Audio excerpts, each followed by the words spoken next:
السلام عليكم ورحمة الله وبركاته. بدنا نعمل معكم تشيز كيك. هون أنا فتفت باكيت كبير تقريبا 400 جرام وربع باكيت. هلا أنا بدي أعمل ضعف الكمية، ممكن أنت تعملي باكيت واحد صغير. ذوبت زبدة تقريبا بسم الله الرحمن الرحيم 100 ل 120. هلا ممكن نحتاج أكثر حسب نوع البسكوت، يبين معنا مع الفرق بهذا الشكل.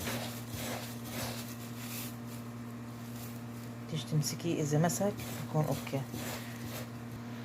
هلا ممكن كمان تحطي قطرات من الماء، ممكن على فكرة تستخدمي القشطة كمان. شايفين كيف لما نضغط عليها تمسك. هيك صار جاهز إن شاء الله. هلا بنحط في القالب، قالب تشيز كيك بفتح بسم الله، نضغط عليه، نضغط عليه كثير حتى ايش ما يكون قاسي، بس انه يتماسك.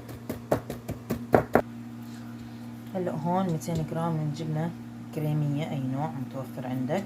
انا حطيت الضعف طبعا لان انا بدي اساوي الضعف. عملت هدول الاكواب كل واحد لحال. هلا بخفقها حتى تصير كريمي.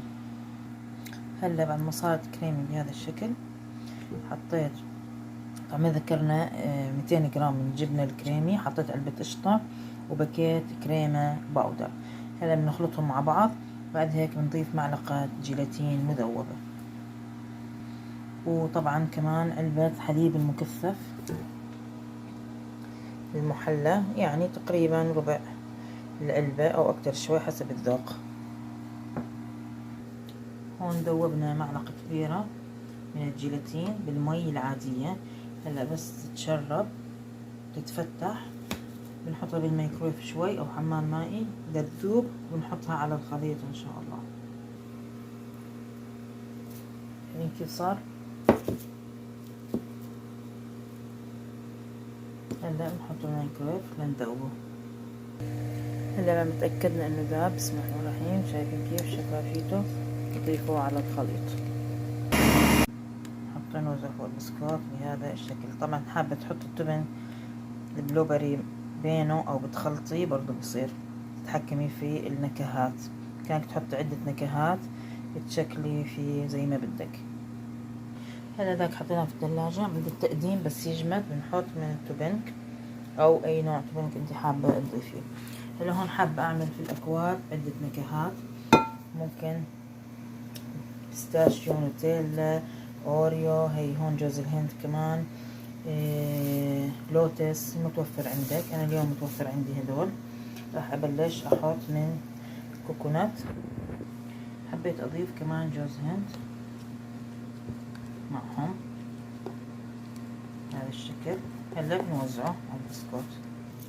هلا هاي ممكن تحط من نفس زبدة الباونتي، او ممكن تذوبي شوكولاتة حبتين جلاكسي مثلا مع علبة قشطة بحمام مائي يتجانسوا ويذوبوا مع بعض، تحطيهم على الوجه بتصير مثل شوكولاتة الباونتي.